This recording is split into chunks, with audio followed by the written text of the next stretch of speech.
Buenos días, tardes, noches, profesor Oscar. Vamos a dar explicación al laboratorio de física de procesos termodinámicos. Los integrantes del grupo son Andrés Felipe Holguín Bernal, Nicolás Gutiérrez Castillo, Fran Sebastián Maldonado y quien le está hablando, Dani Andrés Rodríguez Rodríguez. Como tal, vamos a dar respuesta a la primera pregunta, la cual es, con las experiencias realizadas y los datos tomados, ¿cómo se podría demostrar la ley de los gases? A lo cual el grupo como tal responde, al momento de realizar el experimento con el aplicativo entregado en la guía, se realizó mediante la ley de Boyle una comparación de los datos en la tabla 1 entregada y la gráfica 1 que se encuentran en dicho informe, a fin de demostrar la ley de los gases, encontrando que sí se cumple dicha ley, ya que la presión ejercida por una fuerza química es inversamente proporcional a la masa gaseosa. Esto siempre y cuando la temperatura se mantenga constante, ya que si el volumen aumenta, la presión disminuye, y si el volumen disminuye, la presión aumenta. Esto, en otras palabras, nos quiere decir que a temperatura constante el volumen de la masa fija del gas es inversamente proporcional a la presión que ésta ejerce. Matemáticamente se realizó la prueba encontrando el valor de K, el cual nos da 4130 atmósferas. Muchas gracias. Doy paso a mi siguiente compañero de grupo. Continuando con nuestro experimento, nos indican poner en el programa 150 partículas y colocar el mínimo de ancho, que es de 5 nanómetros. Dejar la presión constante y la idea es ir variando el volumen de la caja para notar los cambios de volumen y presión. Con los datos obtenidos obtenemos un proceso isobárico, donde tenemos la gráfica con una línea recta. En este caso calculamos el trabajo con la ecuación trabajo es igual a la presión por el delta del volumen. En este cálculo viene siendo el área que hay debajo de esta recta. Nos piden comparar los resultados con la ley de Gay-Lussac.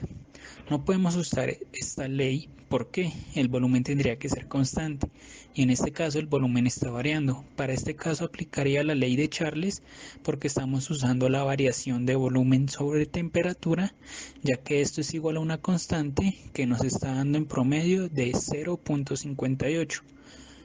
También tenemos la ecuación volumen 1 sobre temperatura 1 igual a volumen 2 sobre temperatura 2.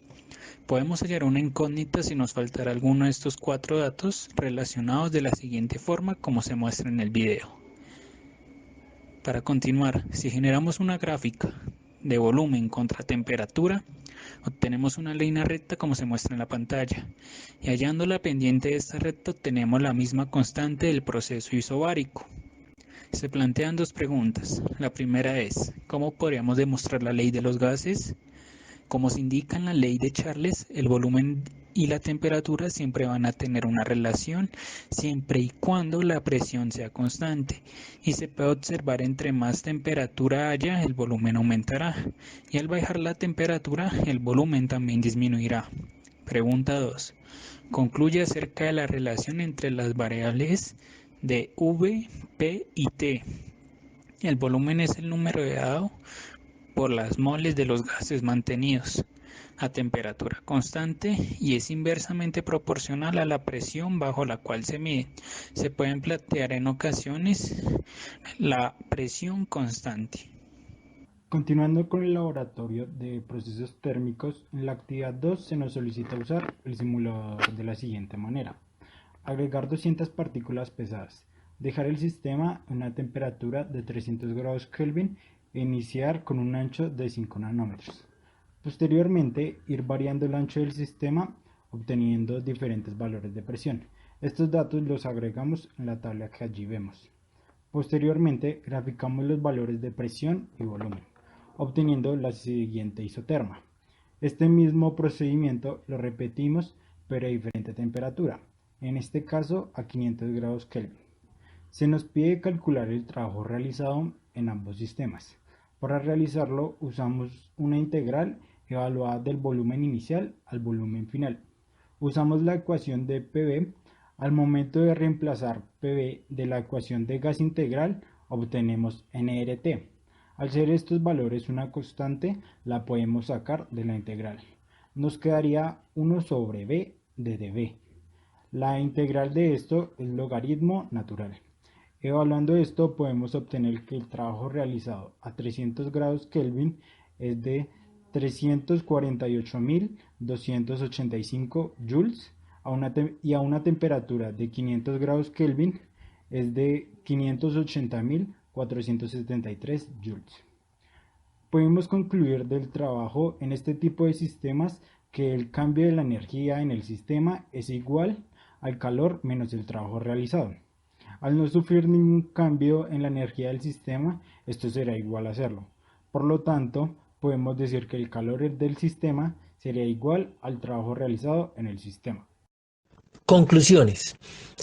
Es importante conocer las variables más relevantes como la masa, el volumen, la presión, la temperatura, la energía interna y el calor. Son elementos importantes por conocer y se conocen como variables de estado. El sistema termodinámico más elemental en el cual podemos trabajar se conoce como gas ideal, ya que sus moléculas están mucho más alejadas y no tiene punto de cohesión. En ese sentido, les permite ocupar todo el volumen del recipiente que los contiene. El gas ideal se toma como modelo debido a que los gases, cuando tienen unas densidades muy pequeñas, se comportan como si fueran gases ideales.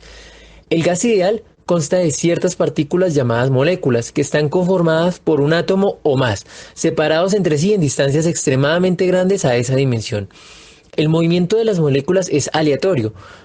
Aún así el movimiento sea al azar, esas partículas obedecen a las leyes de Newton. Toda la energía de un gas ideal depende del movimiento de las partículas, y el movimiento de las partículas va a depender de la temperatura. El principio de la conservación de energía no se crea ni se destruye, solo se transforma, identificando el calor como una forma de transferencia de energía. Si se conoce la presión, el volumen y la temperatura en cada paso del proceso, se puede graficar un proceso termodinámico